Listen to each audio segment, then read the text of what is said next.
Let it go. Let it go. I'm tired of that damn song. I want it to fucking end. Sam, get off of my chair, please, girl. I love you, but I need to film Frozen 2 review. Somebody please kill me. I'm very depressed. Yeah, I'll keep that in. That seemed good. So it's been a while. I've just been busy. But in the time, I've seen a couple films. I've seen Joker. I've seen The Lighthouse. Oh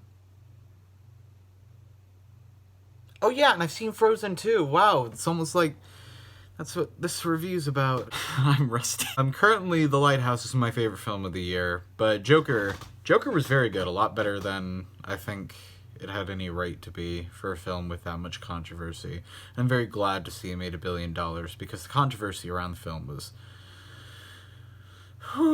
Maybe I'll do like a catch-up video or just a brief review of The Lighthouse just to kind of get my thoughts around. Maybe when it comes out on DVD. That way I can shell out the DVD and be like, go buy it. It's really good. It is really good, though. You should seriously see The Lighthouse. It deserves way more money. But Frozen 2 is the film that is currently, I think, resting at #1 in the box office this whole past Thanksgiving weekend. And I can't say it doesn't deserve it.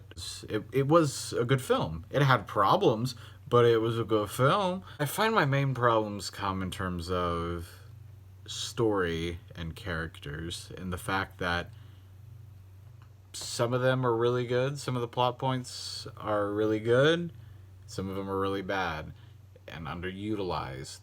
Nothing in the film is like terrible. There's nothing terrible. There's nothing like food fight levels of bad that just make you scream, or what was it, The Christmas Tree, that just absolutely pass under your already low expectations. The movie does a good job in terms of what I feel it's worked towards for the past couple of years of development now, whereas some other aspects of it I feel were kind of misplaced, or they realized, oh, we need to work on that before it gets out. Does Kristoff have a song yet? No? Give Kristoff a song. As you can tell, I wasn't a fan of the Kristoff song. I know some people were, but we'll get to that, though. I want to talk about some positives first. The animation in the film, of course, it's Disney. I don't know what you expect by now. It's Disney. The animation looks great. The Into the Unknown and Show Yourself sequences are absolutely gorgeous. Show Yourself is my favorite song in the film. That's something this film has better musical numbers, except for 2 of them. But we'll get to that. But every other musical number seemed to benefit the story in some way. It seemed to actually move things along, and it didn't feel like they were just trying to top a chart like I felt the first one was trying to do a lot of the time. A lot of its songs very much felt like pop songs that were trying to hit like the top 100 Billboard, which this film avoided. This felt very more Broadway, very more I guess classic Disney in terms of orchestration and sound and the way the actors performed them. The story had some very high parts. I felt that the world building was incredibly interesting. I feel like this world could be explored a lot more than what it currently is, because in the first film we focused on a kingdom, and then we kind of went off a bit to like some mountains. Wow, mountains. Where are they in relation to the kingdom? I don't know. This film, though, they actually more or less show the distance and relation between the two places that we go in the film. And it does help give a sense of scope, as well as the fact that this is a story that's been wrapped around for about 34 years, I believe, in the world's universe. It's a story that's been going on a long time. Enough that it's a legend, enough that it's a story. And to see all that become a thing to see this world become fleshed out in at least small ways is very interesting. Definitely a strong suit for the movie. And as someone who's a big fantasy fan,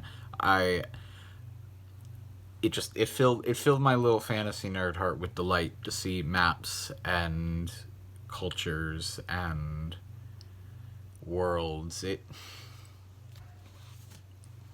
We need more of these, please. This is like my third copy of Lord of the Rings. Please, somebody help. The characters, I felt, all grew from where they were in the first film, especially the relationship between Anna and Elsa. Both of those relationships were incredibly well fleshed out, and both of them seemed very much like real sisters. Not so much with the other characters. I feel that Anna and Kristoff's relationship was kind of back and forth in a lot of regard as to how I like them.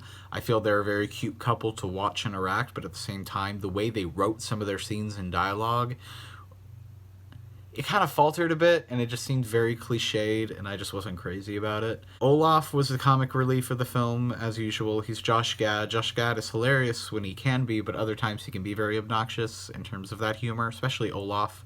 Olaf can be very obnoxious in terms of that humor. I felt he worked better for the more lighthearted family tone of Frozen 1, as opposed to the more serious and world-heavy tone of the second film. Yeah, I think I said that right. His jokes, he got maybe like 2 jokes in the film that made me laugh, and the other ones just kind of had me sitting there rolling my eyes wondering, hey, when are we going to get back to this amazing world? Because I want to see more of it. The concepts introduced in the film about family and sisterhood, and the fact that there are deaths in the film, brief deaths, but deaths nonetheless. People do die in the film, which is a step up from the first film where only, 2 people died? I think 3 or 4. How many people are on a ship? I think a normal vessel like that is like 200 people on it. So no, Frozen 1 still has a higher body count, I think. That was something interesting as well. We did get to see more of their parents. Their parents actually played a part in the film, which they didn't last time. They were there in spirit, but they showed up for like 4 scenes at the beginning of Do You Want to Build a Snowman? And then they were gone. They're dead. Spoilers here, by the way. There are spoilers in this review. They do come across a ship, which is incredibly interesting, and it is the ship that their parents went down in. And I was very scared they were going to pull a twist that their parents survived this entire time. Fortunately, they didn't do that. So more credit to you, Frozen 2. You didn't pull a cliche, that big of a cliche. I felt the film was very emotional. It hit that kind of Disney vibe for me where I got myself emotional just watching it. And I was like, I shouldn't be this emotional over a cartoon. This happened to me at the Disney fireworks show when I went with my girlfriend. I teared up at that too, and I had no reason to. This is an evil corporation wanting my money.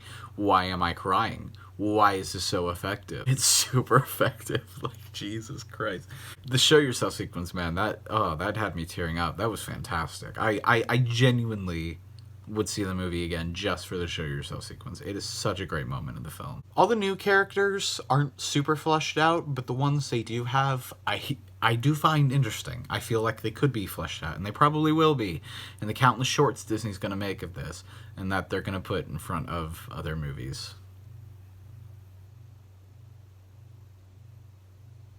The captain of the guard, for example, he was very interesting, and seeing the fact that he wanted a relationship with someone in the town, it was just sweet. It's a small thing, but it's sweet. Overall, I feel I have a lot more positive to say about this film than I did the first film.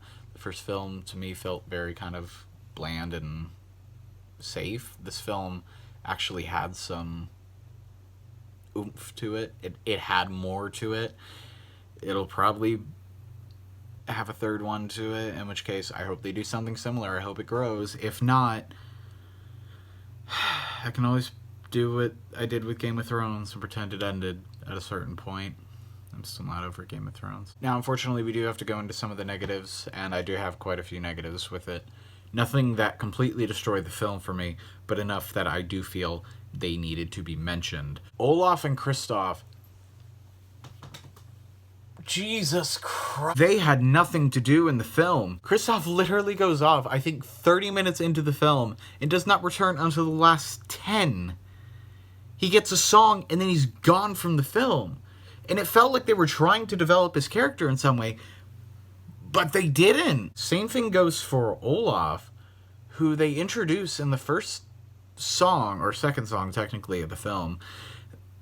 They introduce this concept that he's like growing up and that he's older. And I'm like, okay, do you want to do something with that, or are you just doing it as a joke? And then they used it as a joke. They give him the song that feels very much Into the Woods inspired, but it doesn't have any of the clever wit or lyricism that Stephen Sondheim had when writing Into the Woods. And so it just kind of comes across as sitting there for about 2 minutes and bashing your head against the wall because you want it to be over. I feel that the characters of Olaf and Kristoff were completely mangled and put in here purely out of obligation of being in the first film, which is possibly the worst reason for being in the sequel, was because they were in the first film. It kind of reminds me of Deadpool 2, when his friend was just shoved into the second one, even though he had nothing to do in it.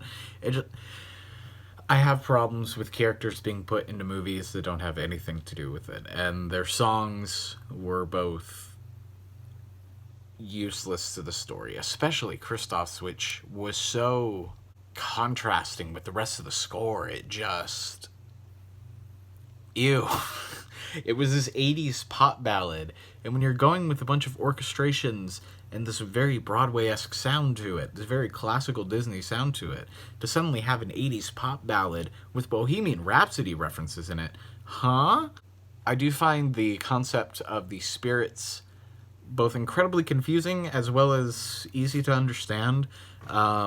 It feels like some of them have physical forms, yet some of them are just a concept, like with the wind, Gale, I think was the name of the wind spirit, or whatever, Gale. It's like a pile of leaves, or it's just the wind itself. The water's like a water horse, like a kelpie, or something like that, and I only know that because it tried to drown Elsa, and I was like, oh, is this like the one ancient myth thing about kelpies in the water? But that seems to be the water spirit. And then you have the fire spirit, which it's a lizard, and it looks like Pascal, and I'm like, you did this to sell toys, Disney. You can't hide from me. I know what you're getting at.